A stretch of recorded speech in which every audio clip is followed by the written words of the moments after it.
She served as Director General of the National Economic and Socio-Economic Planning Secretary of the Philippines from 1986 to 1989. She is a Professor Emerita at the University of the Philippines School of Economics, where she began teaching in 1971. On social media, she describes herself as Filipino professor and columnist, writer of the blog As I See It. Please welcome Professor Solita Winnie Monsod. It's so good to have you with us, Prof. Well, Winnie. I'm very glad to be here, Kathy. Thank you so much for being here.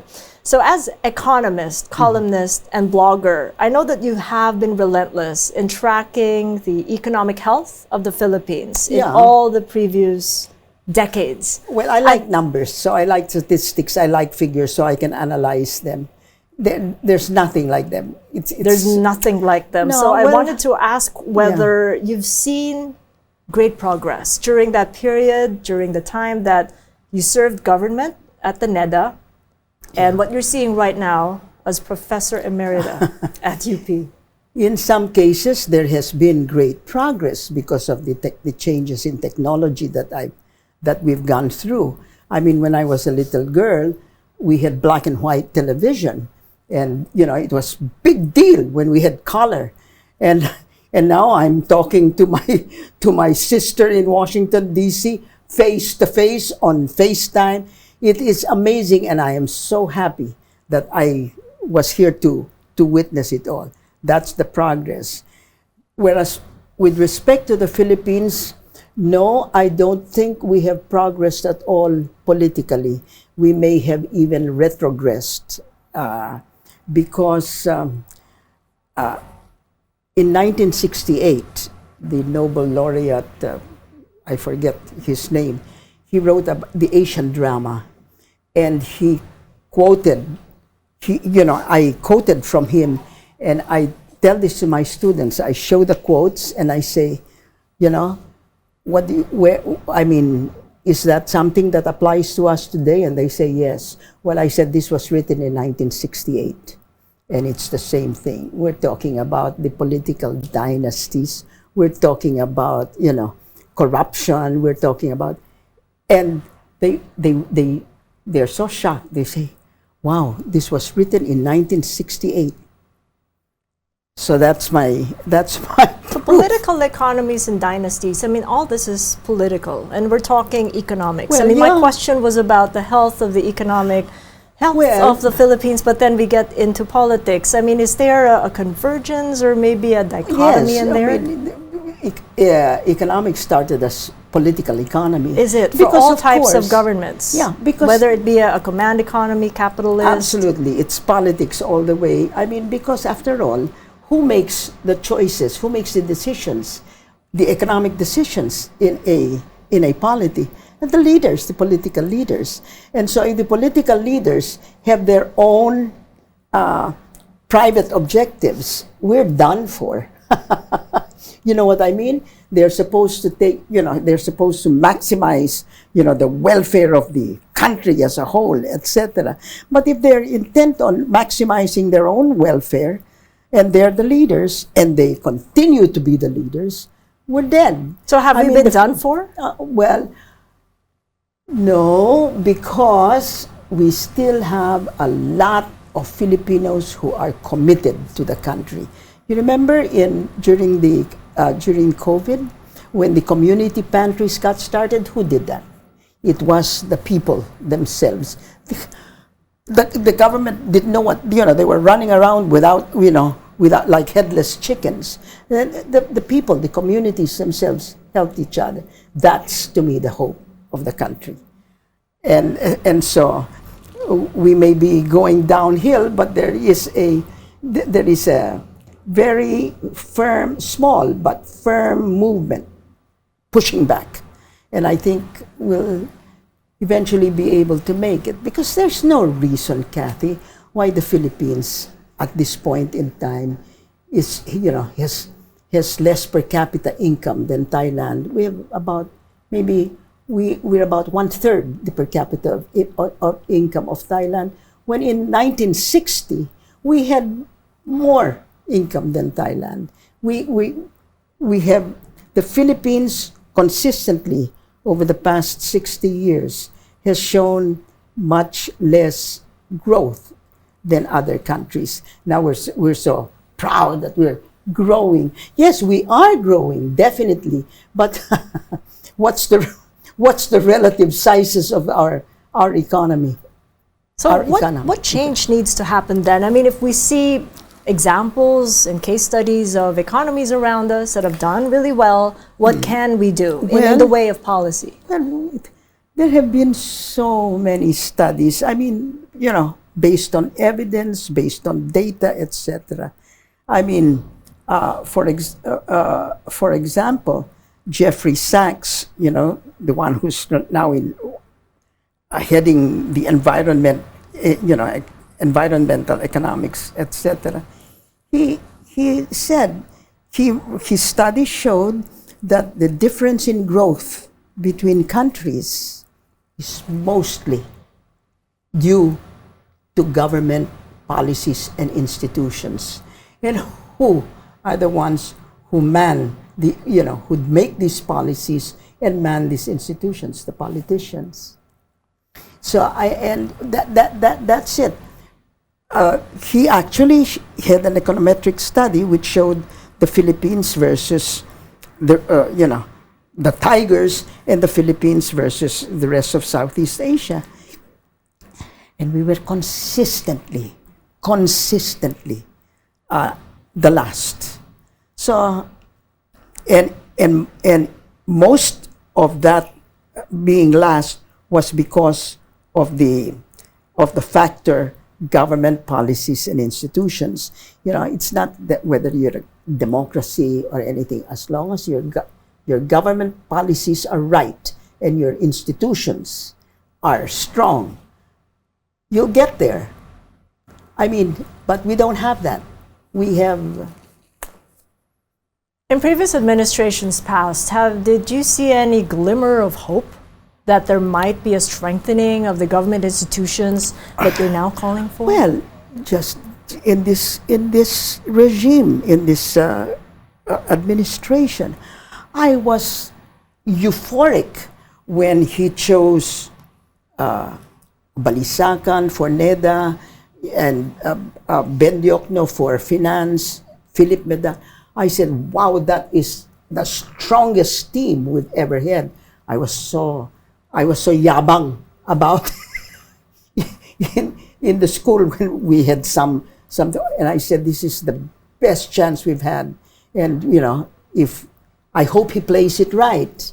Well, he didn't play it right, and the economic managers went along. I can't believe it. I mean, whereabouts? Where did he not play right? Well, he had this great group of economic managers, and he didn't even bother to listen to them, for God's sake. I mean, what are you going to do? He even had a good undersecretary with him at the beginning, Leocadio Sebastian. God, you couldn't have picked a better. I said, Jesus, we're going to, we've got somewhere to go. What did he do? The first thing he did was lay the blame on Leocadio Sebastian for the sugar thing, which it was he dreamed it up, and Leocadio Sebastian resigned, which everybody who is not listened to should do. I mean, when your advice is not listened to, you should fold up your tent and say, okay, sorry, get somebody else that you will listen to. He's the only one that resigned. Then he resigned, and then they very quietly asked him to come back without much fanfare. He is now head of the... I don't know him. But I've seen his resume. He is... I mean, these are the people that Mr. Marcos, the president, chose. And he just didn't listen to them. And then, ang fault naman ng iba, my colleagues, I'll be very frank about it. Well, let me put it this way. They were so quick to, close the wagons and defend. No, I mean, if if you think that he's going wrong, that's your role as a. I was a cabinet secretary to President Aquino. That was your role. You say, hey, listen, we're going the wrong way here, right? And if they don't want to listen, then you get out and just hope somebody else can get his ear. Maharlika Investment Fund, would I that don't be part even of the want to closing think about. Yes. the wagon? Yeah. Why? No, I mean, I am quite sure that those people, I mean, except for Ben, I think Ben had something in his head about using. There was a lot of dollars, foreign exchange in the, foreign exchange reserves, and he thought that he could use some of that and set up a fund. But no, because I'll say it so many times, I'll say it again. An investment fund like that, sovereign fund, is supposed to come out of savings, out of excess. Now, very simple question. Do you think the Philippines has an excess? Obviously not. We're in so much deficit and so much debt, etc. So that's it. That's the only question. A sovereign fund is supposed to be the excess that you want to make sure is there, will earn for the future, so that the future, because these funds usually come from resources that are non-renewable, oil, etc. They didn't, so I don't know what they had in mind, and then they changed it around and changed it around. I don't want to think about it, Kathy. But it's not going to work. We have to think about it moving forward. Why? Because Why? the appointment of the president and the CEO, Rafael Joel Consing Jr., he's just been officially sworn in do you know that to head up the MIF. The very first IRR said that the head should have an economics or a finance degree. They changed it. Because, it's supposed to be a development fund. No? It's supposed to be there to earn more resources for the country's future, so that in the future the country will have the same resources, if not more than what the resources they took out. Okay? It's not working out that way. So, but he did make a statement at the onset that the investment areas would encompass priority sectors like tourism infrastructure, agroforestry, energy security. Have you read the Philippine digital Development infrastructure, Plan? Financial services. Have you read the Philippine Development Plan? It's all there. We've had that in all development plans we've had. Do you think he's the first one to think about tourism infrastructure? When Berna Puyat was there with President Duterte, she was crying, she was pleading for it. Didn't happen. You think that they're going to get it now? Where are they going to get it from?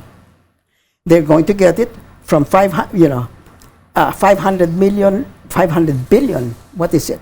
From Land Bank and Development Bank of the Philippines. But Land Bank and Development Bank of the Philippines are developmental institutions already. Why take it from them? Do you know what I mean? It's just taking from one pocket and putting it the other. It's not coming from savings. It's not coming from excess.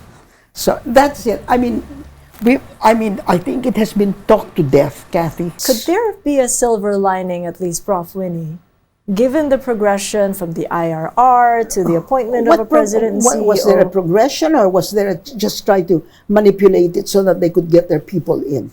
I don't know. And it is so, it's like a genetic, a genetic monster.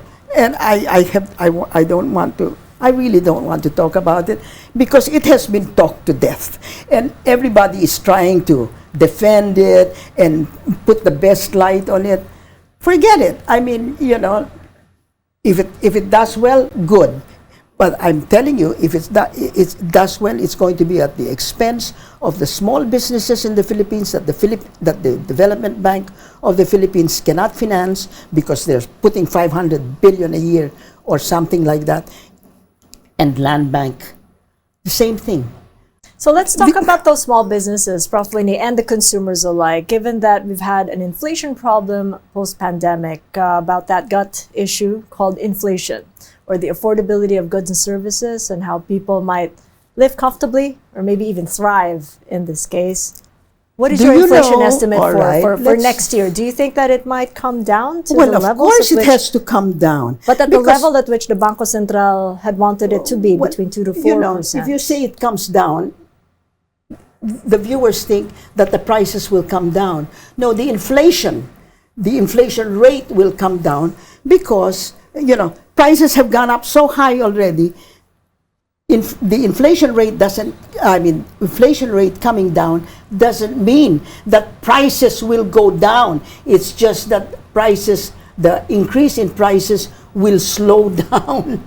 That's one thing that we must remember. For the longest time, the targets for inflation have been 2 to 4%. During my time, I thought if we got it down below 10%, this was 1986. If we got it down before, I could die happy.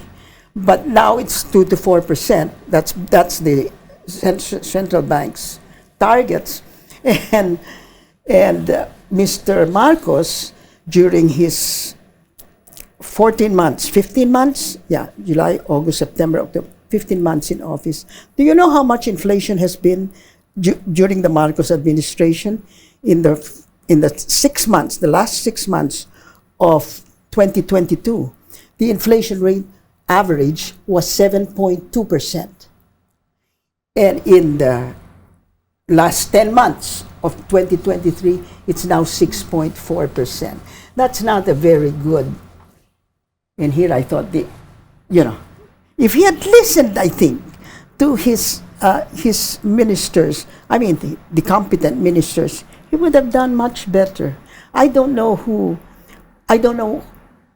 makes the ultimate decisions, but obviously it's not the manager, it's not the economic manager's recommendations. But when you look at the Bangko Central's moves, it's already hiked rates by about 425 basis points. So that's, from the point of view of the economic managers, they've already done enough. The Bangko Central's done enough to at least control inflation and not imperil growth, because that's where we go next. How slow can growth go with inflation trying to get You're right. tightened? You're so right. it's really a balancing act here between the economic managers and the central bank. Yes, but how causes good a job of the are they inflation doing in that the central balancing bank act? does not cause the inflation. The central bank tries to control it. We're trying to analyze what were the causes of inflation. Everybody said, the president's decree, the president's executive secretary that our rice prices, the executive order of the president imposing a price ceiling, they said that it's because of the war in Ukraine and the oil prices and all. Darn it! The inflation was because of what happened to onions, what happened to sugar, what happened to rice, for heaven's sake. And he exacerbated the problem with rice. Because, for heaven's sake, we knew that September to December would be the harvest. So what was he doing? Putting a price ceiling. I can't believe it. If it did not hurt the economy, I would not mind. Because I said, prices were going to go down. But he had to bring out all this money to so-called help the traders who were going to be caught because they had bought at a higher price. And remember, they had bought at a higher price and they had to sell at the price ceiling. Well, how much did that cost the government? It cost something like 4 billion pesos. And then so much money was spent on trying to help the traders. All they had to do was just let it go because harvest would come in and prices would go down. Unbelievable. unbelievable. I mean, to somebody who understands economics, no, not even. My students in Economics 11 now understand that. But from the point of view of the economic managers, as I go back to... They were not consulted. Okay, so let's, given that they had not been correct, did they defend enough? And would that be able to compensate for whatever had gone on? No, they cannot compensate. With the inflation and the impact it has on growth? Inflation would have gone, I mean, the price would have gone down. The price, because, you know, rice constitutes, well, food constitutes about 40% or close to 50% of the poor, the less, I mean, what do you call it? The poorer families. The richer families, it's about 30%, no? Rice is a very big element in that food, right? It was going to go down. Anyway, it would go down because it was harvest. What's so difficult about what's so difficult about understanding that when harvest season comes, the rice supply increases? Prices would go down. But no, they had to, he had to have a political stand. We're going to make sure that the consumers are protected. You look at the prices of rice during this time of, there was more people who were not following it than following it. I mean, the traders. And yet, there was a 4 billion that was spent just like that for traders and for whatever. I was so disgusted. It was. So can we take it to mean that inflation will keep rising in 2024? No, 2024, it cannot. And if the Banco Central will still have to raise rates? After 7.2 and after 6.4, no, it can, because prices can't go much, they're going to go down. And as a matter of fact, I think the central bank thinks that it will be about 3.5%. They used to think it was going to be 3%, but now they said maybe it's going to be 3.5. That's okay. I mean, that's within the targets, inflation. But please understand again, inflation going down does not mean prices are going down. Inflation will decrease because we've got the rise in prices has been too much. As I said, 7.3 in the last 6 months, 7.2 and 6.4 in the last 6 months of 2022 and 6.4 in the last 10 months of 2023. Inflation will go down. It will not be 6.4. And for 2024, I agree with the Banco Central that it has to go down. They predict it to be about 3.5%. That's fine. And the prospects of slower growth also in the offing because of the increase in the rates of 425 basis points, which is, from the point of view of economic managers, had been a lot. So do you think it might imperil the growth forecast for 2024? Probably in February, January, they'll bring down the rates because there is no more, they were fighting inflation. They tried to fight inflation. My point was, why did they have to try to fight it? I mean, what started inflation in the first place? And my theory has been the poor policies, the wrong choices. Why they're wrong, only the gods will know for sure. But the growth rate in 2024 for the IMF, World Bank, and ADB, they all hit around 6.2%. The target of the government is 6.5 to 8%. We're not going to go anywhere near 7% or 8%.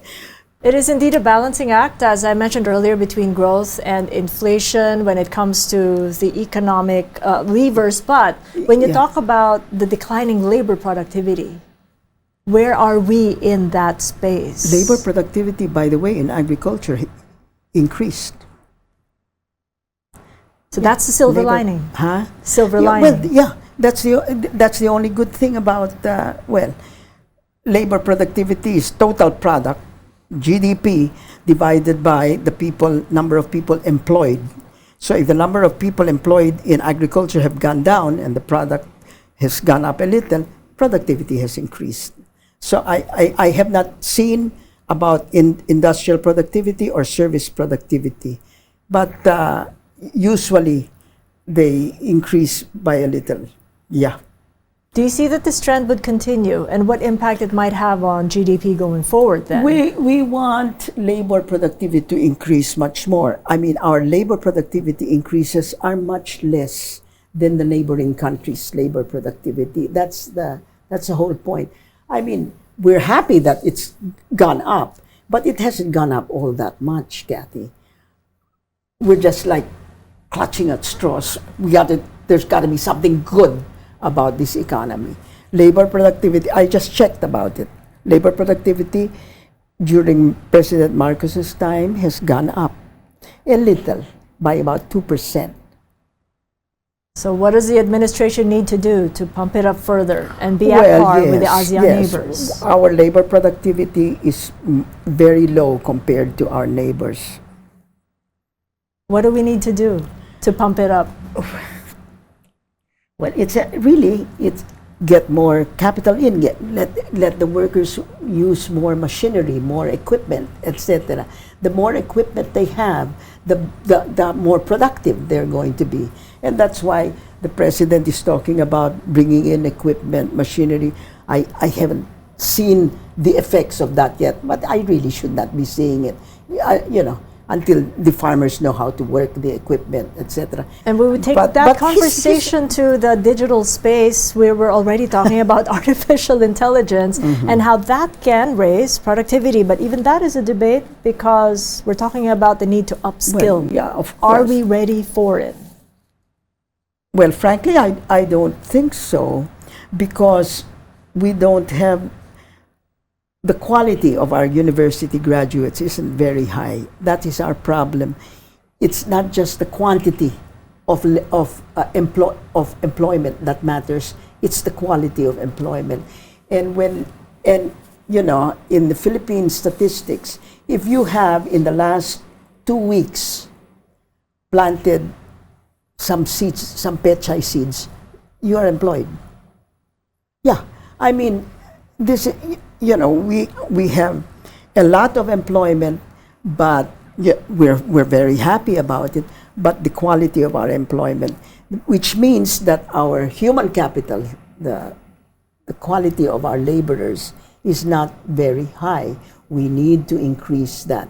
That can only be done by education and skills training. And we don't have that yet. So I am really afraid that AI, meaning to say the robots who can clean floors, etc., that's going to be a no-no. I mean, I'm afraid of that, really. Of course, for the businessmen, that's going to be great because they don't have social security for their robots. When they die, they're just thrown out, right? That's the problem. I don't think I don't have the studies for it, but I don't think that the Philippines at this point is ready for that kind of AI. Let me pick up on where we started when you said economics is all political economics. You made a bid for the Senate in 2001 under the administration party of President Gloria Arroyo and lost. No, I was the candidate of Raul Rocco. He was the one that, I mean, I really wanted to do my stuff. I really wanted to, serve. What did you learn from the whole process as you lost the bid for the Senate seat? Well, if you're going to run, you have to plan ahead. I mean, I was given 2 months to prepare. You have to plan. I mean, it really has to be planning, because you have to get the financing, etc. I think I would have made a good senator, actually. but I, there were other things that came out. I wrote columns. I had a television show. I contributed.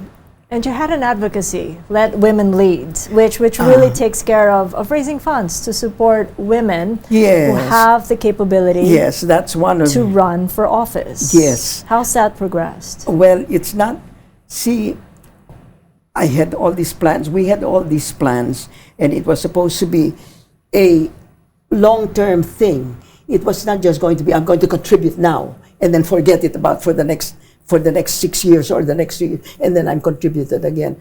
We kind of wanted it to be a ongoing thing, and we wanted to start with the barangays because that's where the people have the most power, which they do not know that they have. Do you know that the voters in a barangay, the members of the so-called barangay assembly, that's really a parliament. That's a constituent assembly where the constituents are themselves in the assembly. They're not represented. They're there. And they can tell them, the barangay captain has legislative, judicial, and executive powers. The only balance to him is the barangay assembly. Loads of students or loads of people that I talked to, and less than 10% raised their hands. And I said, just look at what you can do. You can do that, and if you get your barangays right, then the next thing is the municipal, the provincial. You have to start from below.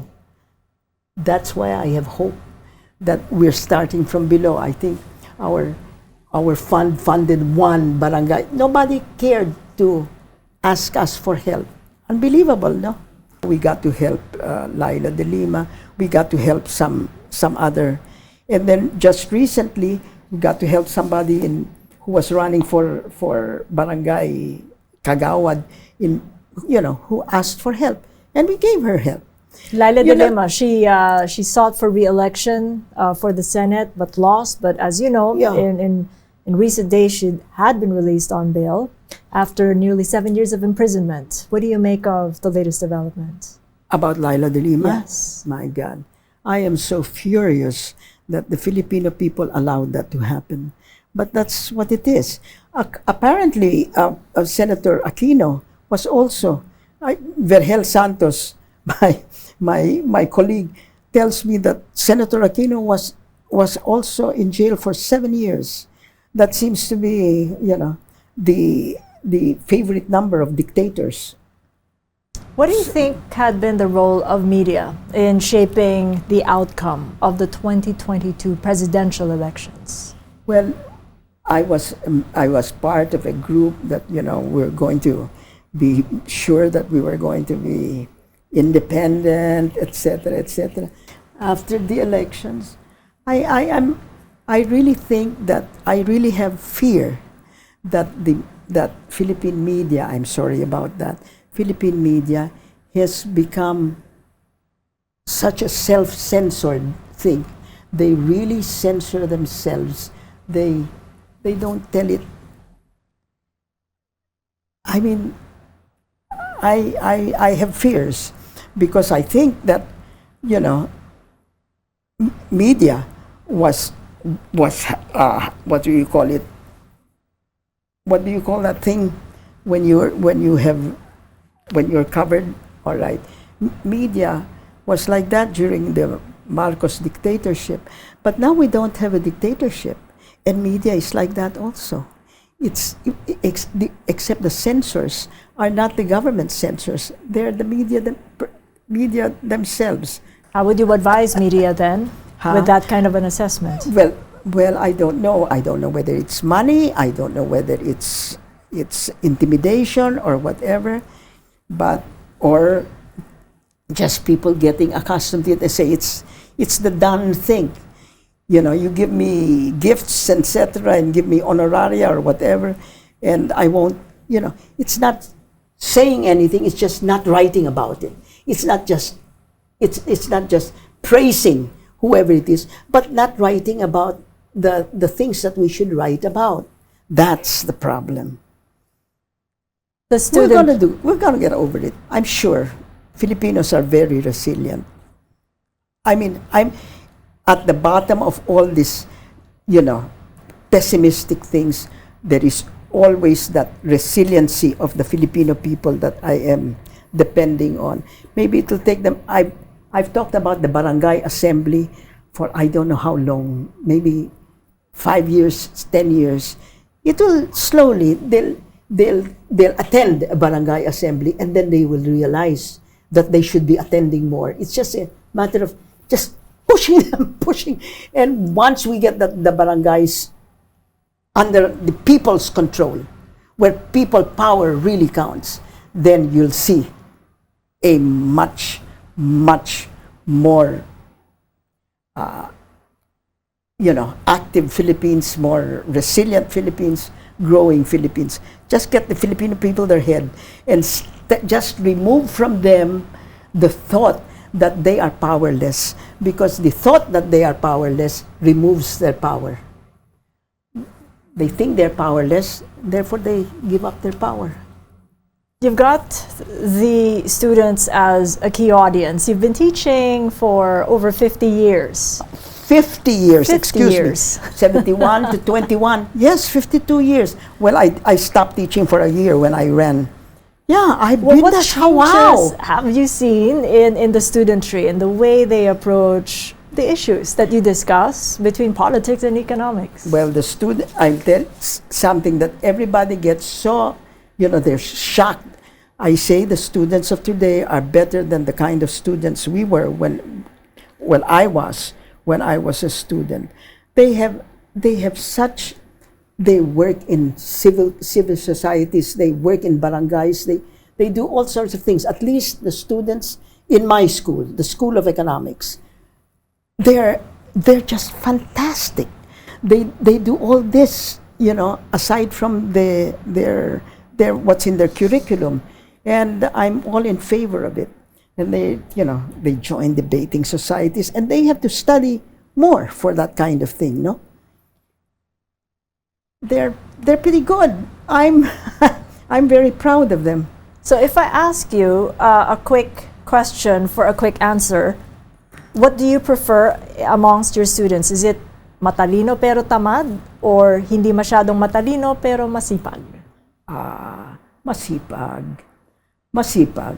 Yung matalino pero tamad, they'll go at it. But the one that I look for is a student who really applies himself or herself and tries to use whatever principles she has learned to a particular problem, because that's the kind of critical thinking we need as a people.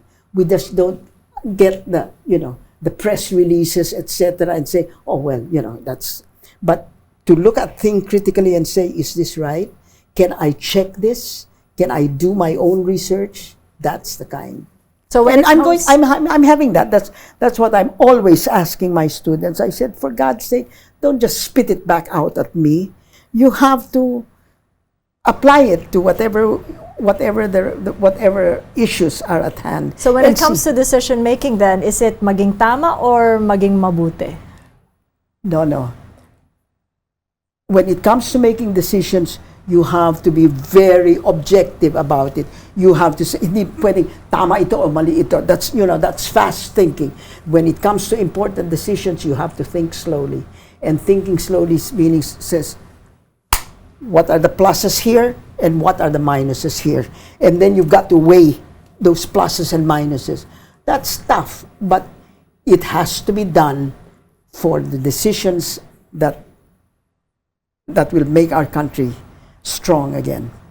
And if you were to make a choice, would it be for just one profession? Would it be the academe, government, or media? For a profession? Correct. For long term, academe. Because I hope that if I can influence just 10 or 20 people a year, that's my happiness already. I mean, that's why I'm still teaching. I'm going to teach. I keep on saying I'm going to teach until the day I die. I love teaching, and I love seeing that aha moment. Sometimes I see, sometimes I see my students yawning, but I get that aha moment. That's right, I can do it. But that's for the long term. What about the short term? That's a long term. Short term, we just got to do with the barangay, and then those short terms will end up in longer terms. And in other words, Kathy, I have hope for the Filipino. We haven't been killed yet. We're not done for yet, but we're there on our knees, but we will get up. Don't you worry about. I worry about it, but we will get up there because the Filipino people.